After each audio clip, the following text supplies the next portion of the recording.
somos de Zamora, pertenecemos á provincia de Zamora. Pero, sin embargo, falamos galego, non temos problema ningún, creo eu. Bueno, aquí temos palabras moi raras, pero temos que conservarlas. Hai que conservarlas. Horacito. Horacio.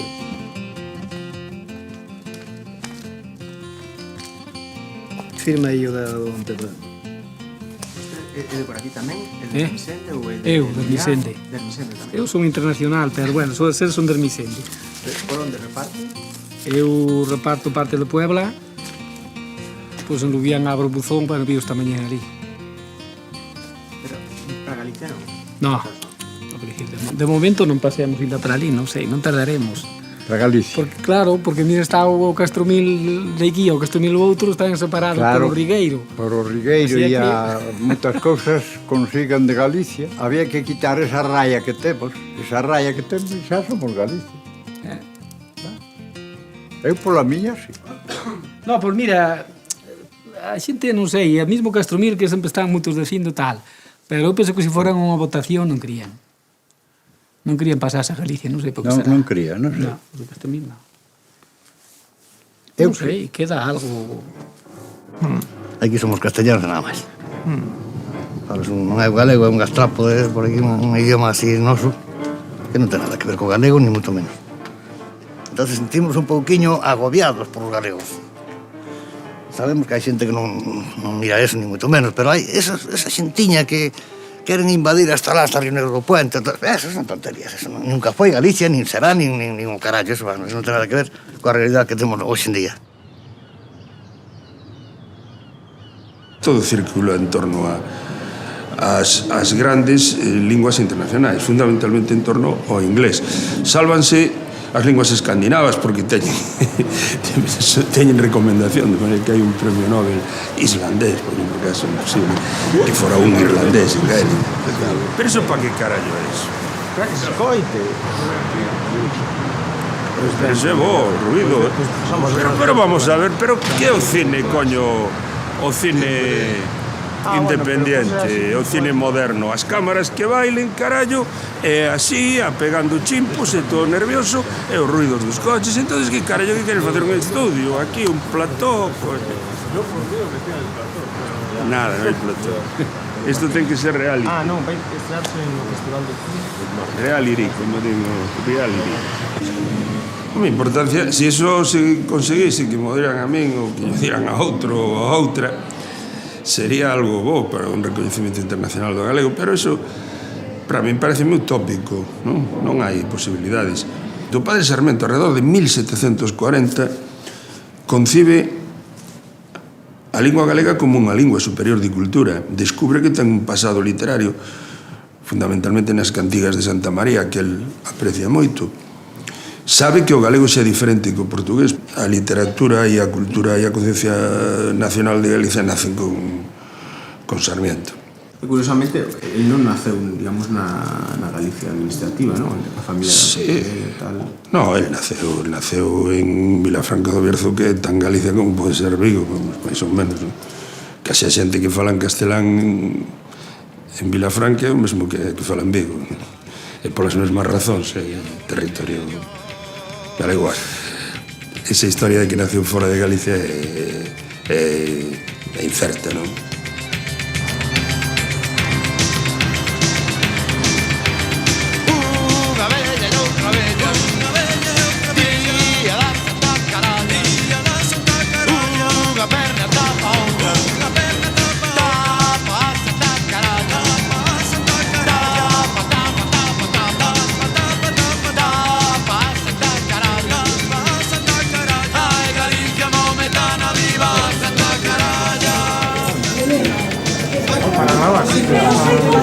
¿Sabes qué? Foi violada las... Sí, aí ou arriba. Foi culpa da señora. Eu tiña outra reservada. Eu dixo que aí que se tiña que sentar. Que queres que faga? Que me pegue con ela? Vale. Collille aquí por músicos que se dan. De todo o que é o galego que non está na Galicia oficial, sí, evidentemente, hai a mellor situación en o Bierzo, non? Primeiro porque hubo ese convenio que forzou o Parlamento español, non? Por unanimidade, non? E logo porque, bueno, a propia Castilla e León tuvo máis remedio que asimilarse a esa necesidade, que é unha necesidade política en ese momento, sair ao paso. Nosotros tenemos un conocimiento del gallego, pero no lo hablamos.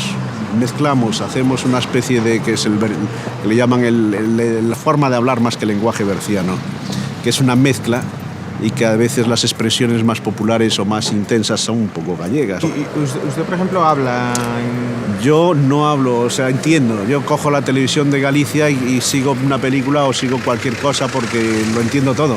Ahora soy incapaz de hablarlo, porque mi pensamiento no se estructura a coger la gramática gallega. Y hasta luego. Yo creo que cualquier persona antes de mí o posterior a mí no forzaría nunca tampoco la obligatoriedad del gallego, aunque sea oficiosa, porque sería contraproducente. Quizás Zamora tiene otras características, la zona esa que decís, pero Villafranca, conociendo a lo que es el Villafranca en su pasado y en su presente, hoy por hoy no tiene ningún viso de que pudiera, ni es inteligente de hacerlo. No Bierzo poden falar ou non falar galego, pero exactamente igual que en Vigo, insisto, que todo o mundo sabe que o galego é propio do Bierzo, eso non hai dúbida. O mesmo pasa na provincia de Zamora.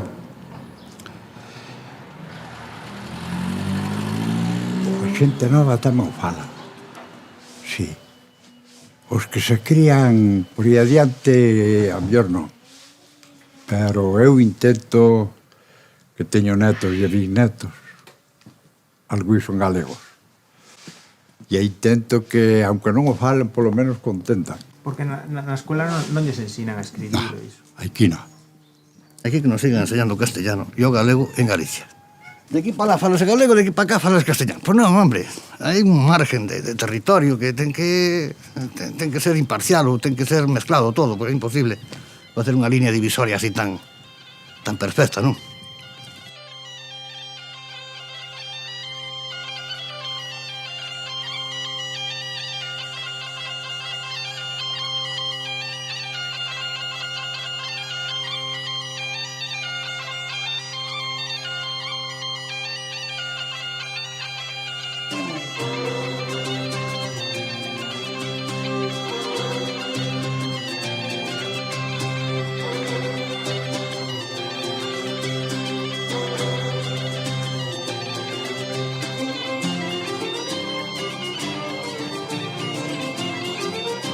Para nós, pois, ten un significado especial, non? O que toda esta comarca. Ibias, concretamente, pois, é unha comarca rica, non? En música de gaita, fundamentalmente, máis que cantada.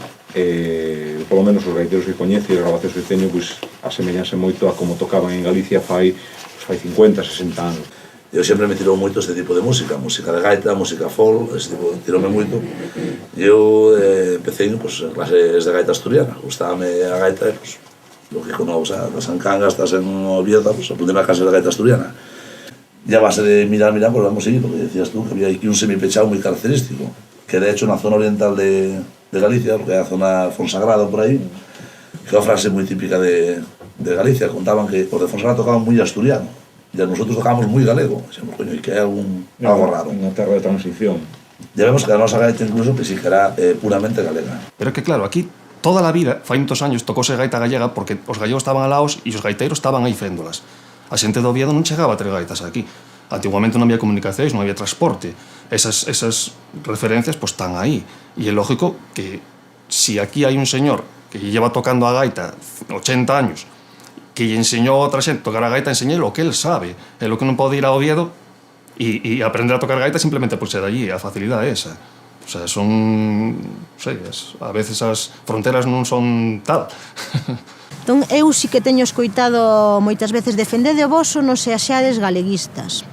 Por exemplo, digo eu, o que levo encima en cuestión de traxe era naquel momento, non? O que estou tocando son cousas que aprendín de sitios que son daqui, incluso do Concello de Vilafranca ou do Concello de Corullón ou do Bierzo, en definitiva. Si considerades que isto non é Bierzo, pois eso é outra cousa, non? Xa non só na fala neso, aí realmente. Xa somos asturianos, indudablemente, pero con esa cultura que nos vende agora da terra da lava.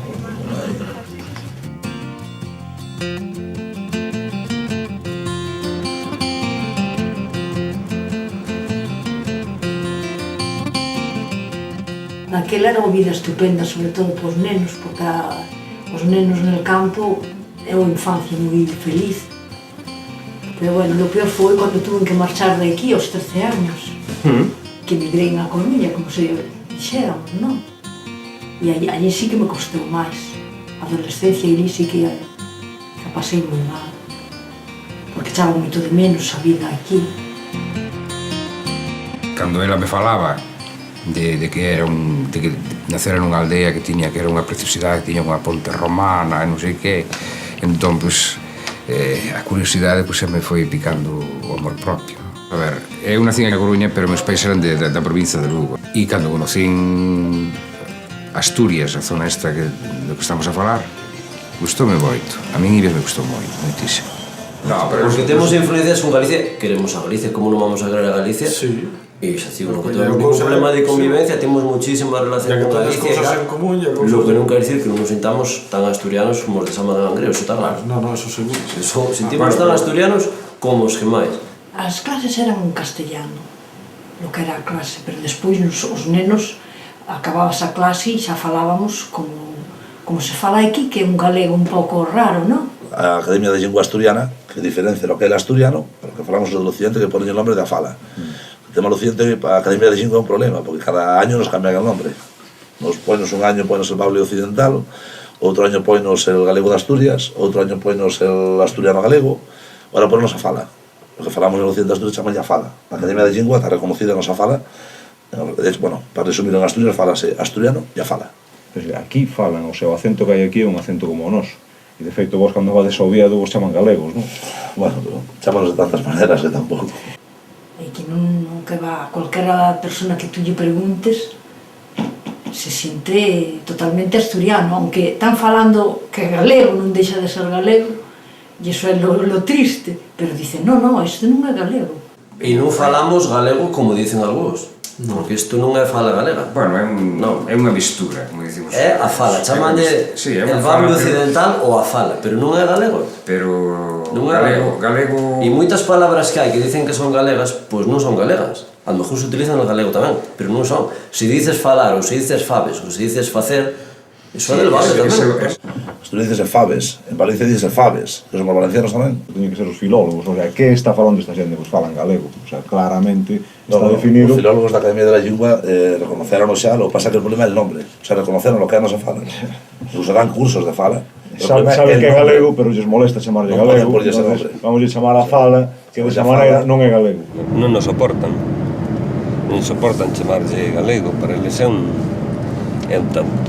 Ahondan con si é a fala, si é gallego asturiano, ahora xa non soportan chamarlle gallego asturiano, ahora non sei como lle queren chamar, pero eso lingüísticamente, filolóxicamente é galego. Por iso ali os defensores do galego de Asturias sofren ás veces pois como certa persecución, son moi mal vistos, son como uns renegados, etc.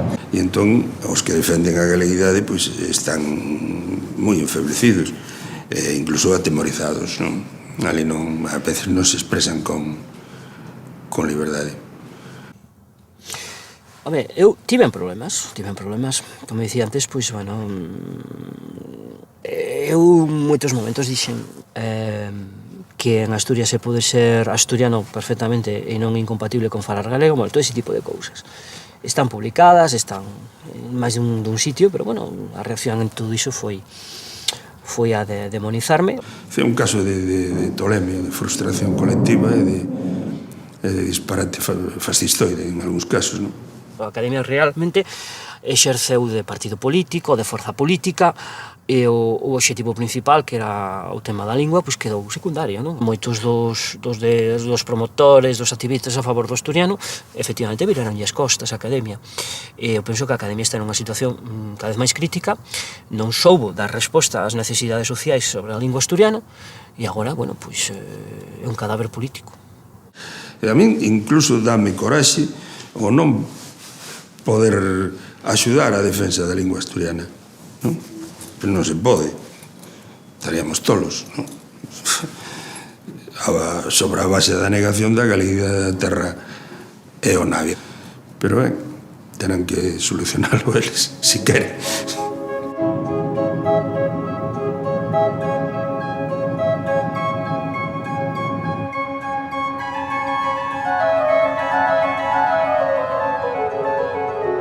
La Academia de la Lengua Asturiana créase pues, en el año 80. Tiene unos precedentes anteriores que lle todo el movimiento desendolcau y todo el traballo desendolcau por lo que se llamó Concello Bable, que foi unha asociación cultural integrada e lingüística, integrada fundamentalmente por universitarios ou por xente que estaba vinculada, vencellada a la universidad.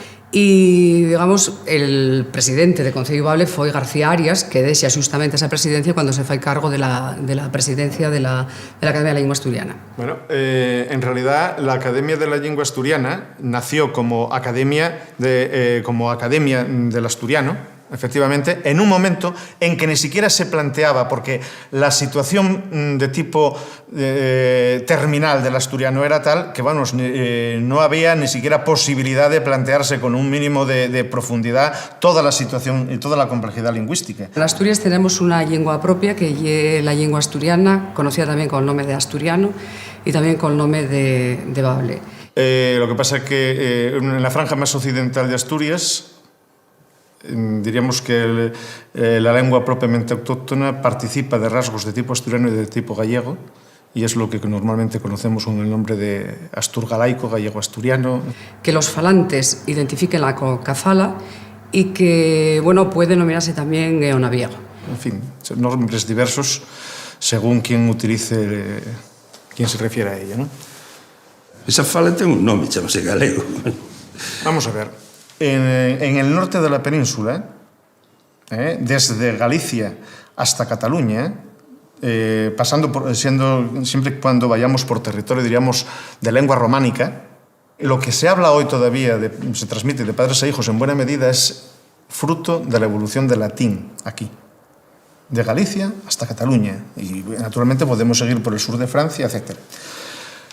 Eso quiere decir que hay un continuum lingüístico, que no hay fronteras tajantes entre lo que llamamos lenguas. Esto es lo que da pie para que unos se quieran tomar alegremente la justicia por su mano y decir que ellos llegan hasta tal punto y que por consiguiente su lengua llega hasta ahí, que hay que venir ahí y desembarcar y tomar posesión lingüística del territorio.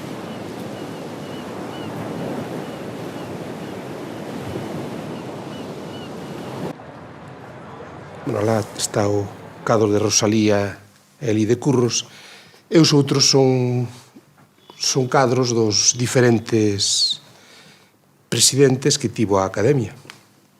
E o próximo cadro pois será o de Barreiro Fernández, non? O futuro presidente. Faltan algúns cadros de aquí. Creo, sí. En nos traballos de codificación do Instituto de Lingua Galega dos anos 70 foi fundamental para nós, primeiro, termos recorrido absolutamente todo o territorio lingüístico galego. O sea, 3 persoas do Instituto de Lingua Galega estivemos, durante ano e medio, pateamos a Galicia administrativa e tamén estivemos en 7 lugares do Eonavia, en 5 do Bierzo e en 3 do que son as Portelas.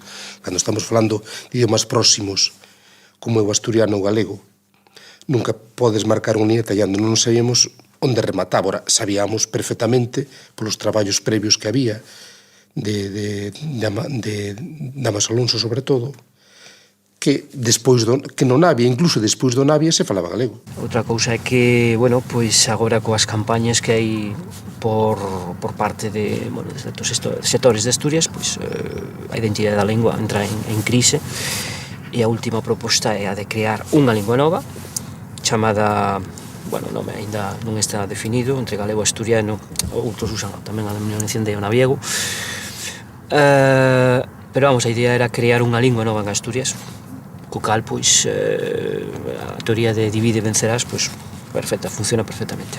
Pero quiero decir que es muy difícil poner... aquilatar. Es muy difícil decir hasta dónde llega una cosa y hasta dónde llega otra. Es el continuum lingüístico. Sí, é moi bonito o continuum. Non sabemos se é, se non é. Hai soglosas que se separan con todos os argumentos, pero non é. Onde o latín porta é breve do latín, ou é breve do latín porta, da puerta, porta ou por lo que sea, non é galego. Onde permanece porta é galego. ¿Cómo se puede decir que el gallego y el asturiano se diferencian porque en un caso dicen terra-corpo y en otro tierra-cuerpo? Esta es la teoría primera de Menéndez Pidal, por un rasgo lingüístico. Claro, eso a algunos les viene muy bien. Lo dijo el maestro, lo dijo Menéndez Pidal, y ves todo a misa. Pues no. Pero continuum...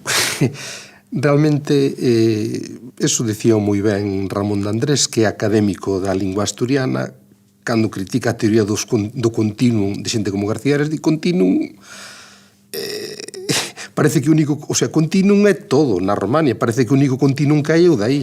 Estaba ahora trabajando un artículo, lo que pasa é que es un espacio un poco exiguo, ¿no? Una cosa que no soporto es los cuadros torcidos, o sea que...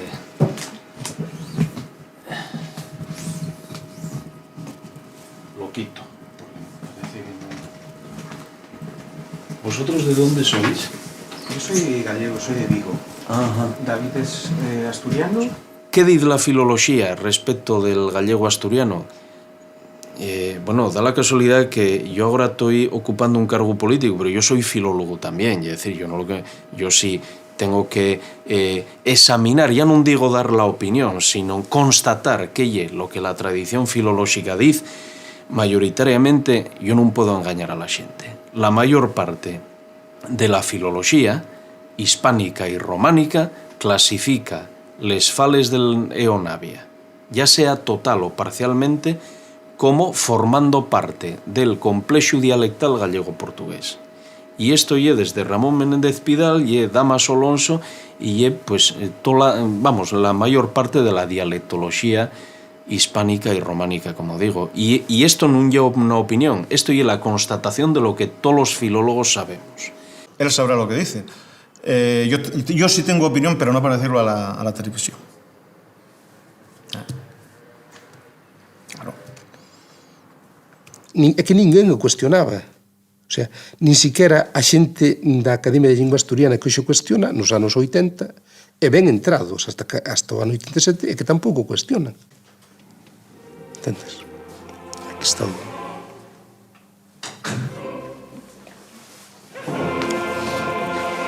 Eu son Rubén Pardillas, que tal? Vamos a falar aquí un pouco con Paco. Mucho ben. Como foi a decisión de nomear eses académicos correspondentes para as portelas? Home, xo dixen aquel día cando fixemos aquí un acto moi bonito, moi solemne, un acto no que justamente Paco foi o protagonista. Nós o que pretendíamos naquele intre eran dúas cousas ou tres. En primeiro lugar, testemunhar o agradecimento a unha franxa galega que pensa en galego, que sinta a súa cultura, que se manifesta en galego, e que por razóns administrativas non é galega, pero que é galega desde todos os puntos de vista histórico e sentimental. Por vos, non por nós. Nós, ao fin e ao cabo, estamos anunciados. Gracias a vos, mantense este idioma, é capaz de xenerar cancións, obras de teatro, poesía, e iso é o que vimos a agradecer, a vosa fidelidade. Evidentemente, a Academia Sedicente, a Academia Asturiana, pois mandounos unha carta bastante, a súa presidente mandounos unha carta bastante pouco institucional, diríamos, acusándonos de que nos estamos entrometendo pois noutras culturas, noutros mundos e todo eso. Hai xente que confunde división territorial con división cultural. É un disparate. Nos entendemos que eso lle pues un poco, bueno, pues otra muestra más del intento de galleguización, ¿no? Y mal. Bueno, yo volvemos a lo mismo. Las academias, que yo sepa, tienen potestad en el ámbito territorial de esa academia. No lingüístico. No sé lo que dicen los estatutos de la Academia Gallega. No sé lo que dicen. Por consiguiente, la Academia Gallega no tiene ninguna autoridad en Asturias. Non veo en absoluto motivo de conflicto. La Academia Asturiana, por cierto, tiene entre los académicos personas que son de la zona lingüística de fuera de las fronteras de Asturias, y los mismos estatutos de la Academia prevén también, tienen en cuenta precisamente la zona lingüística que rebasa las fronteras de Asturias. Entonces no podemos considerar conflictivo lo que nosotros mismos hacemos. En el fondo de algún galleguismo, de algún tipo de galleguismo, hay una especie de afán expansionista intentando crear o recrear una vieja Galicia, o Galiquilla, o Galaequia. Sí, sí. E os cataláns tamén queren conquistar Valencia. Y desde luego que no nos lo mezclen, o no se nos quiera tapar el afán expansionista político con la cuestión lingüística. Y entonces precisamente ese tipo de cosas hay que evitarlas, y como se evitan es tratándolas con la distancia necesaria, y el punto primero para poder tratar nada es el respeto a la frontera. El respeto a la frontera. Y una vez que exista el respeto a la frontera, podemos hablar de todo. Pero el respeto a la frontera, punto primero. Bueno, voy a beber este sidre a salud de Casa Muñiz, ¿eh? Exactamente, como tiene que ser. ¿Tú sigues en la academia? Sí. No sabía si seguías. Falamos galego y asturiano, si quieres. Mellor, ¿no? Y es que yo engarrábame con los niños en asturiano. O sea, yo peleábame con los guajes de la calle en asturiano. Claro, la versión de la lengua propia en este momento en la población gallega estándar ya mucho mayor que la fidelidad del leonaviego o del ciudadano de Ibias o de Grandas.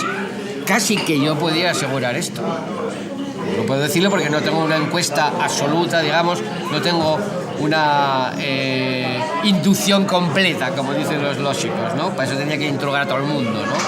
Pero es evidente que no hay ese mismo orgullo. ¿Qué pasa? Que tú, si estás pelarrea, como yo tuve antes pelarrea, pero yo hago por otra, ¿no? Y si te hablar a los niños gallegos están escolarizados normalmente, el gallego normalizado, claro, soy una maravilla de oírlo, ¿no? En cambio los nuestros, ¿qué? Están desamparados.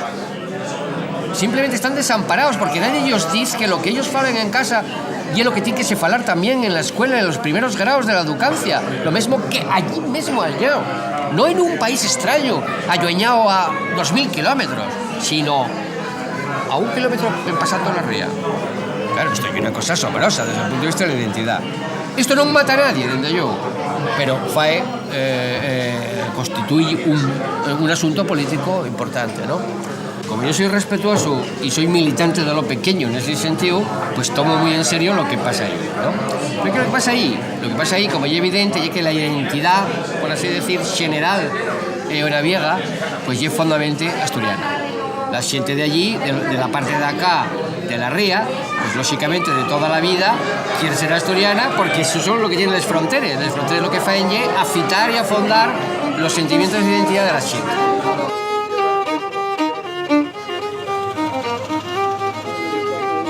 Tiñas que ser galegos.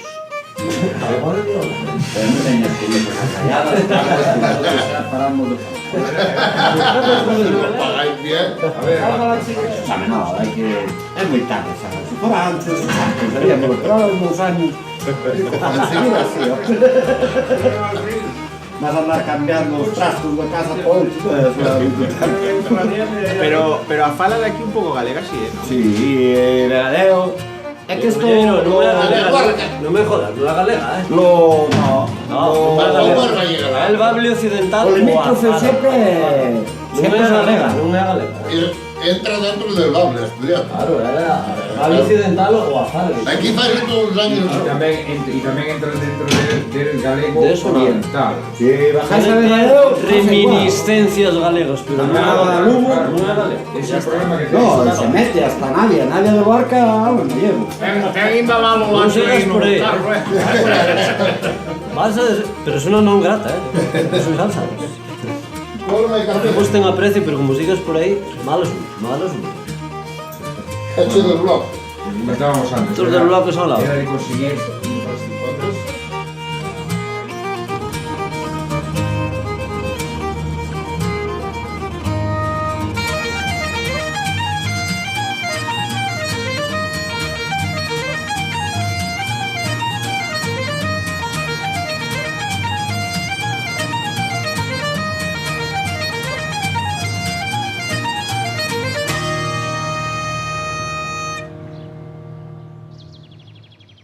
Eso é moi bonito, aquela frase nunha conversa de Julio Cortázar falando sobre as fronteiras, Latinoamérica, as fronteiras, etc.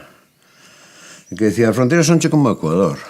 Cando eu viaxaba de París a Buenos Aires e volta, en transatlántico, na época dos transatlánticos, pois cando nos achegábamos ao Ecuador, o comandante do transatlántico decía ya a pasaxe, imos pasar o Ecuador, a xente debruzábase na borda, non? Para ver o Ecuador, non vía nada, non? Esta é a cuestión, non? O sea, a fronteira é, en principio, algo que é puramente imaginario, só que está marcada por institucións. As lindes, houve moitos tipos de lindes. As primeiras lindes foron as lindes eclesiásticas. De feito, o Xo Valdeorras sigue pertenecendo á diócese de Astorga. De maneira que, digamos, e as provincias, en boa medida, construíronse sobre as demarcacións eclesiásticas, episcopais, non? Cando se fixo a Constitución nin se sabía como iba a ser o mapa autonómico. É dicir, ninguén tiña escrito un guión que dixera que a Rioxa, ou que Cantabria, ou que Madrid ian ser comunidades autónomas. Madrid en ningún momento quiso ser comunidade autónoma propia. Bueno, eu creo que a delimitación territorial das comunidades autónomas se limitou a continuar co que había. É dicir, que o territorio de Galicia pues, foi o que estaba definido polas 4 provincias, o de Cataluña e dende Lienzo. O País Vasco, pois o mesmo, non? O Pacto da Transición foi un fraude. De acordo? Un fraude. Bueno, entón, eso leva ao extremo de que cando se establecen as autonomías, na Constitución establecese como se forman, como se configura unha comunidade autónoma. Sobre a base da unidade provincia. Pódense formar unha comunidade autónoma con varias provincias que sexan colindantes. Pero son as provincias. As provincias é unha demarcación da administración centralizada napoleónica. Entón, mantense eso para montar comunidades autónomas, manda truco. Entón, o límite provincial da provincia de Ourense, da provincia de Lugo, con referencia, por lo tanto, a Asturias, con referencia a Bierzo-León, con referencia a Seabra-Zamora. Onde estaban? Non se tocaron. E a comunidade autónoma entonces sobre eso, para unha banda e para a outra. Hai temas sin solucionar. Os enclaves territoriais, estos os que antes me refería, que de vez en cando saltan tamén a palestra pública, por exemplo, o Condado de Treviño, que é un territorio enclavado no País Vasco, en Álava, pero que administrativamente pertence á provincia de Burgos, o Villaverde de Trucios, o Rincón de Ademuz, que está territorialmente en Teruel, pero pertence a Valencia, ¿verdad? A Comunidade Autónoma de Valencia. Hai varias dúcias de casos como este no territorio español e son cuestións irresolutas na división provincial de 1833. se podía ter aproveitado o novo texto constitucional, a nova división territorial, para solucionar eses desfases territoriais e históricos, e non se fixo. En ningún momento se preguntou, cando se constituiu a Comunidade Autónoma da Galiza no ano 81, a todos estes galegofalantes, a todas estas galegofalantes, a que territorio querían pertencer. Nós o que aspiramos é a que esa consulta se dé. A partir de que se dé esa consulta, evidentemente, nós temos unha proposta concreta que está plasmada aquí neste mapa e non a ocultamos, mas por cima do que a proposta concreta da esquerda independentista está o que debe ser a consulta democrática á populación desas comarcas, que até hoxe, repito, non foi feita. Ese mapa é unha chorrada dun catedrático de Santiago que non ten nada que ver coa realidade. E vin o mapa ese, é unha tontería. Eso son imaginacións dunha persona que dice, bueno, pues queremos que Galicia sea hasta Reino Europeito. Pois non, non ten nada que ver. O feito de que este escrito en galego, pois é porque o señor Cruz que o fizo, pois era galego. Este historia que estamos falando, hai años xa que surgiu, non é un tema de agora. Hai años que surgiu, que había aquí algo a gente que dicían que éramos galegos e nos galegos e toda esa historia. E xa hubo problemas por aquel entonces. Hubo problemas por aquel entonces. Xente de fora. No, xente de... No, xente de mesma xente de aquí. Por eso decía que... Xente de... Donde somos sabémonos. O sea, mirar mapa y Villa está dentro de Asturias. El Bierzo está dentro de León. Fonsagrada está dentro de Galicia. Para la cultura que teníamos, hombre, creo que está clara y no hay andar con evidencias. La influencia cultural galega es terrible. O sea, bueno o malo, no sé, a mí no me preocupa para nada. O sea, incluso estoy contento. ¿No? Que si fuera asturiana y hay que hacer la sesidra y tal, estaría contento.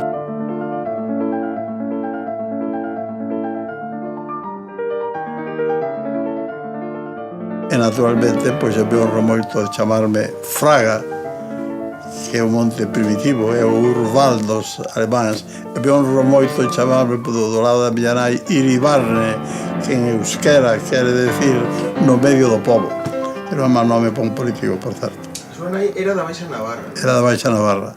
Digamos que pertence a Francia e outro territorio, digamos, reclamado, non, polos nacionalistas vascos. Pero os nacionalistas vascos están non só a perder o tempo, senón a ser unha fonte de criminalidade, como vimos estes días, porque cada un pode decir o que queira, pero ten que ver o nacionalismo con ETA. Isto é absolutamente evidente, ainda que algúns nacionalistas vascos se dan conta os límites que iso pode ter. Nesa zona da Baixa Navarra, pola súa nai ou por experiencias... Eu teño ido ali moito. E ve unha continuidade dun lado a outro. Sí, pero con unha evidente non influencia política de ningún tipo. Os de ali se sinten franceses, os de este lado se sinten españois, como é natural. Que ti teñas claro a problemática do Bierzo, a problemática do Navia ou da Seabra, ¿no? Bueno, pero na orden de prioridades do que tes por diante, non. Outro caso sería cando é unha realidade nacional moito máis consolidada socioculturalmente, sociopolíticamente, incluso asumida esa identidade polas clases dominantes internas, como é o caso de Cataluña, e entón ocorre, pois, por exemplo, co plantexamento dos países cataláns, claro. Con esas cousas non se pode xugar e non se debe xugar. Eu son claramente un gran defensor das autonomías, claramente galego, claramente partidario de cultivar, especialmente, por exemplo, Portugal, por razón da comunidade inicial de cultura, pero totalmente enemigo dos nacionalismos que creo que destruen e non construen. Que falamos lo tuyo, Rubén, porque somos de generaciones que son compinches de esto. Pero hay otra generación por arriba de nosotros que, a no ser que sea como el caso gallego de tradición nacionalista, esto que estamos hablando esto suena a chino. O sea, como un problema inexistente, ¿no? Un problema que supera, digamos, la supervivencia, la justicia socioeconómica y que además pone en duda la identidad española y que por lo tanto es objetivamente un mal. Hai unha sola nación en España e despois está compatible con nacionalidades históricas, con regións, etc., para formar o Estado que sea posible. Un Estado con autonomías e con plena unidade, e con unha unidade básica garantida pola Constitución.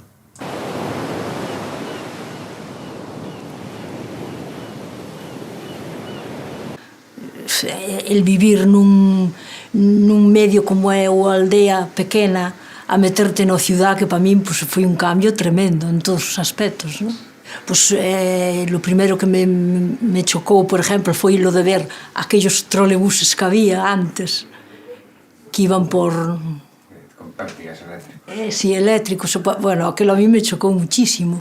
Despois el mar, eso para mí foi impresionante, que nunca lo había visto. E, bueno... E os galegos. Más adelante os galegos, claro.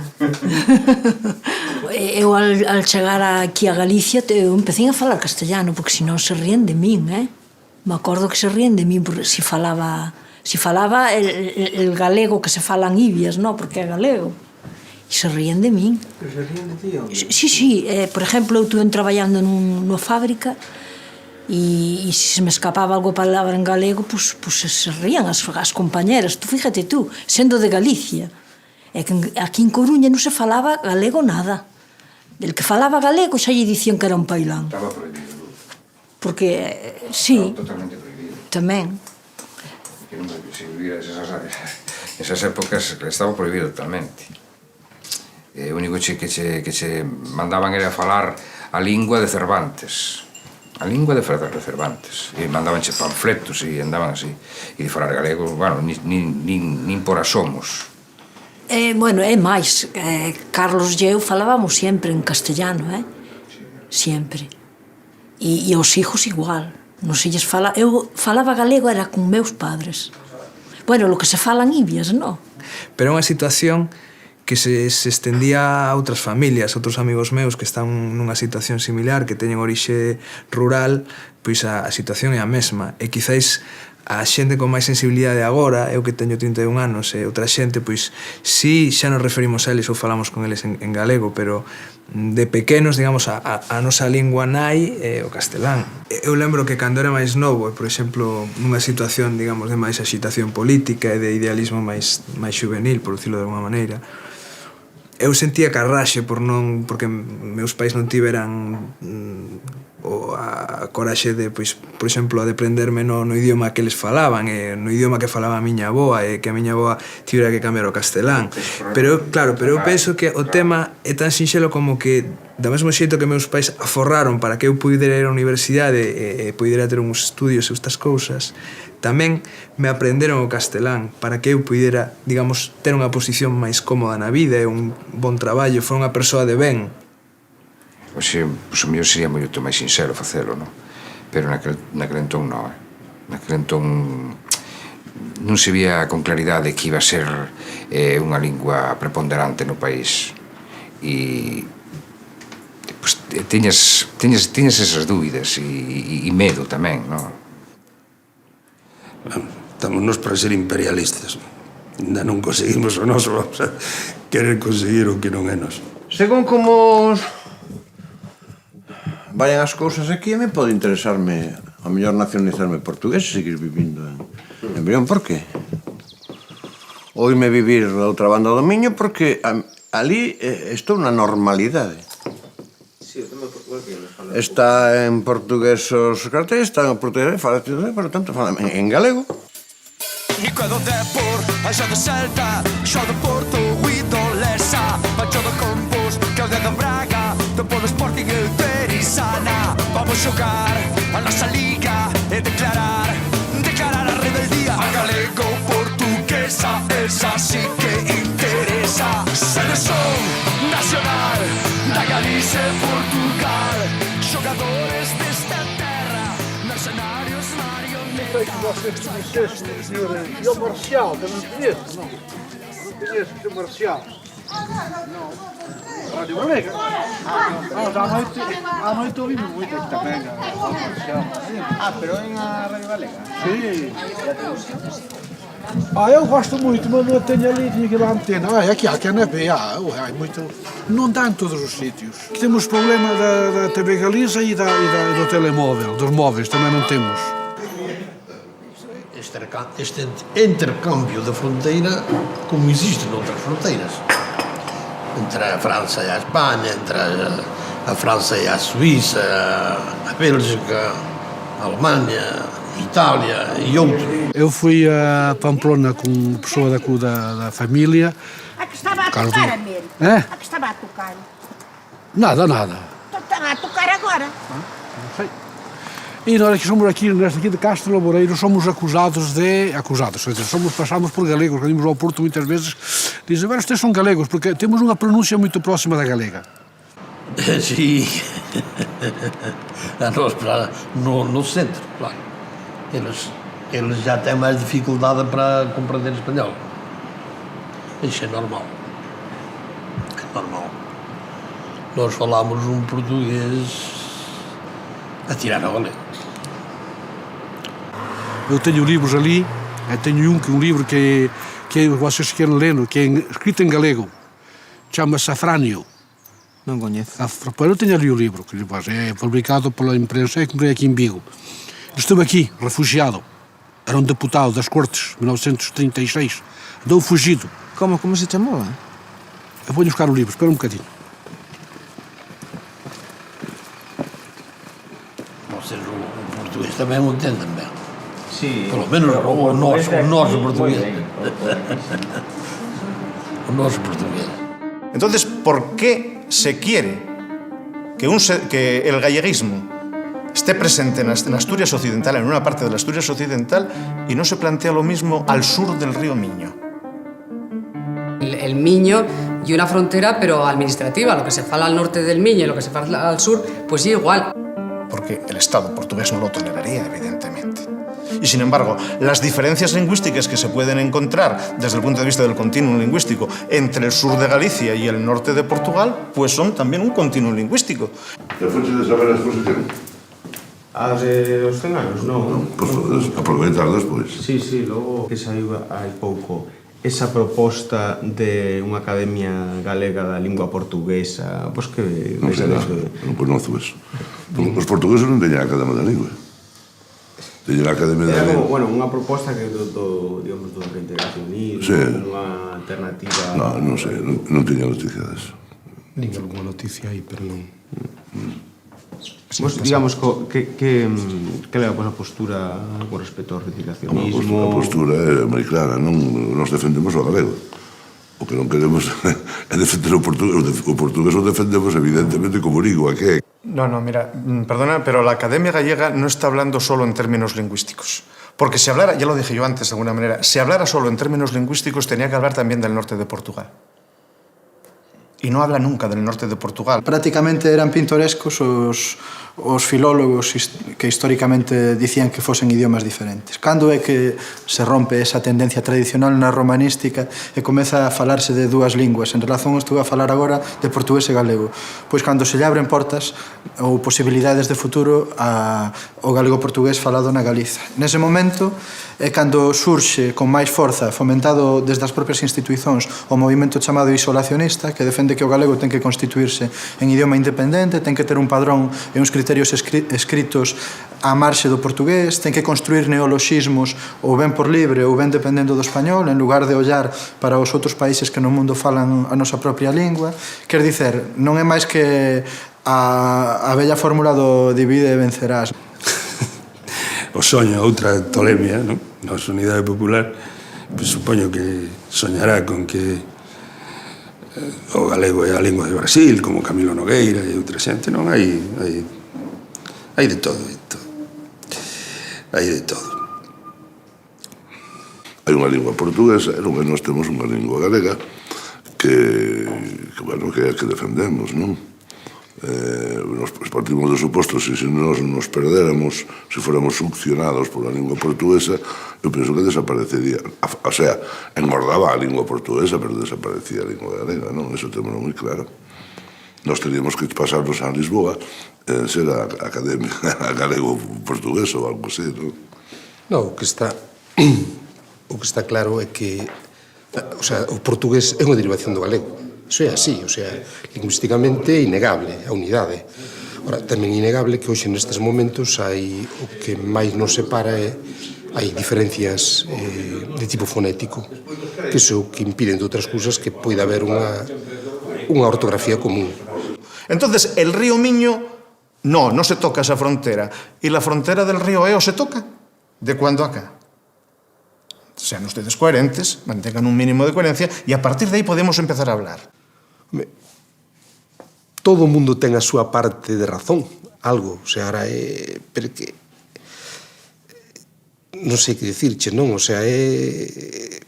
evidentemente, o idioma co que nós estamos máis próximos é co portugués. Nós non podemos non mirar a Portugal e a lingua portuguesa. Eso está claro. Que o que non se pode negar é que hai unha unidade lingüística que non vou dicir se son unha ou dúas linguas, aí non me vou pillar os dedos, non? Pero que é unha unidade lingüística, sí que hai. E que cun pouco de boa vontade, bueno, pues os portugueses e os brasileiros poden ler en galego, sen dúbida.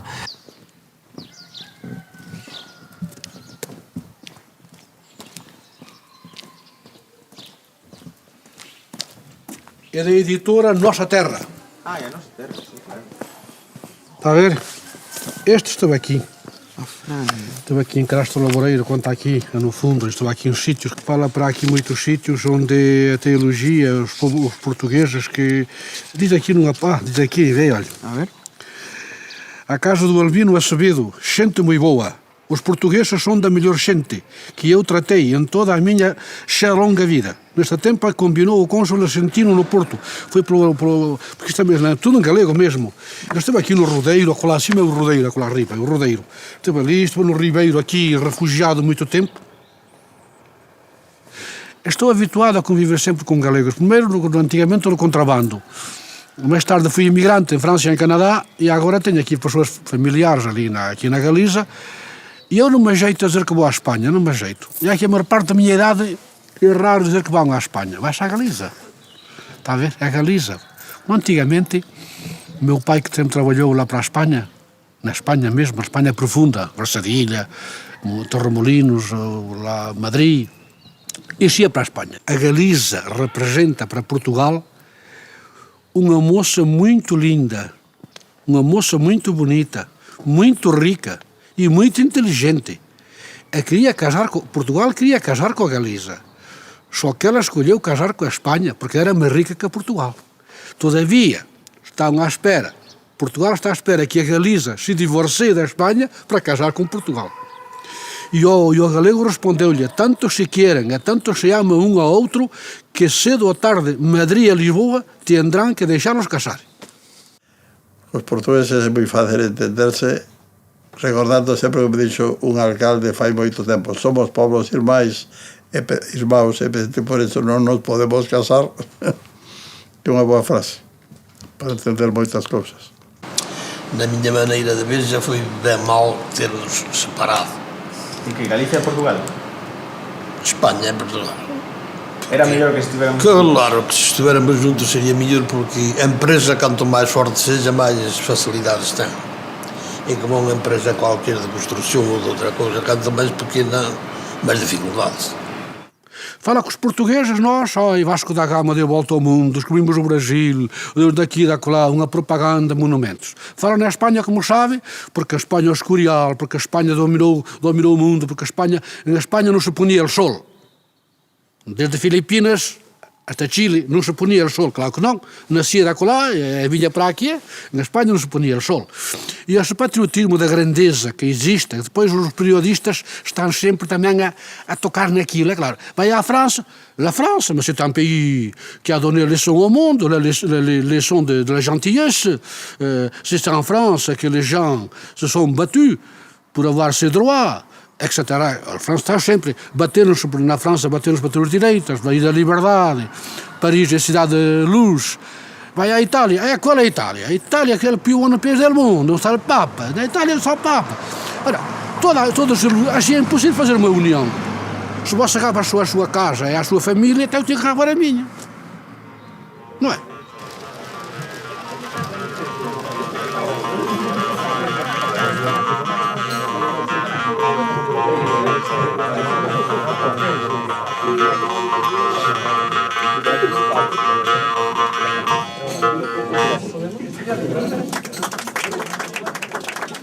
Esta festa, por exemplo, é unha historia que é o quinto ano que se fai. É un encontro de galegos e asturianos e facémolo pois, aquí nestas bodegas e tal. Aquí non hai ningún tipo de historia, joder. O sea, aquí ves a tomar uns viños, a pasalo ben, a tocar a gaita e non hai máis non hai máis polémica.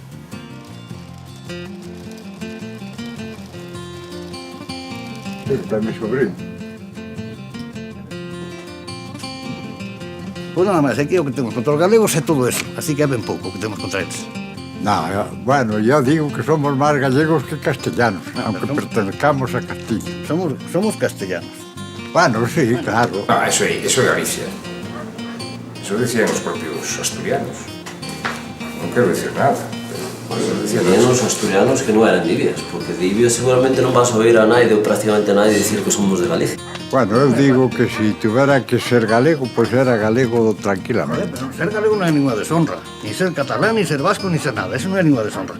Pasa que somos de aquí e isto é Castilla, non é Galicia. Sí, señor, isto é Castilla. Pensei que o señor asturiano, meu carne pois, pero o señor asturiano. Vale, culturalmente, pois, señor bastante diferente aos de Piloña. Si vos arregmabas a Galicia, a mellor tiñas mellores infraestructuras ou algo así, non? No, preferimos casi seguir como estamos e deixar a nosa propia identidade. Tú deixa que ofrezan despois, estudiamos. Deixa a nosa propia identidade. Ofrezan Amador é mellor negociador.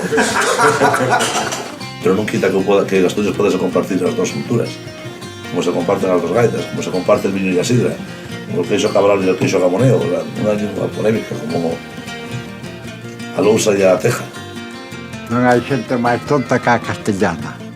E todos saben castellano, claro. Porque non só saben o castellano, me cago na puta, aunque sean estudiado. Hai moitos castellanos que saben inglés, francés, alemán e moitos idiomas que son máis importantes co que falamos por aquí, non? Ya non, sen ir á escuela, nin cousa ninguna, dominamos 3 idiomas.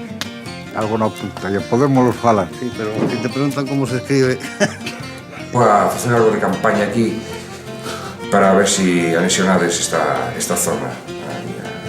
Pois entonces, non sei, igual tes algún problema como decir o terceiro. Non lle deixes ir por San Juan. Si saben os castellanos que le chamei tontos. Yo casco galego, cando vayas a Galicia. Asturias, o una de dos, o somos meteorólogos o somos lingüistas. Son dos grandes aficiones frustradas nuestras. ¿De dónde eres? De Vigo. Ay, Dios, de Vigo. Pues yo iba a decir que yo de Ourense, no, y mentira. Pero estoy casada con un paisano de San Ciprián das Viñas, Ourense. ¿Ah, sí? Sí. Y la vio casar de Urieu, gallego y Íñigo oficial. Con techo da morriña e volvimos llegar. Vai ser un placer introducir a madame nunha tórrida historia sexual. Bésame, bésame, bésame, soy gallego, soy gallego, bésame, bésame, bésame, bésame, soy gallego, bésame.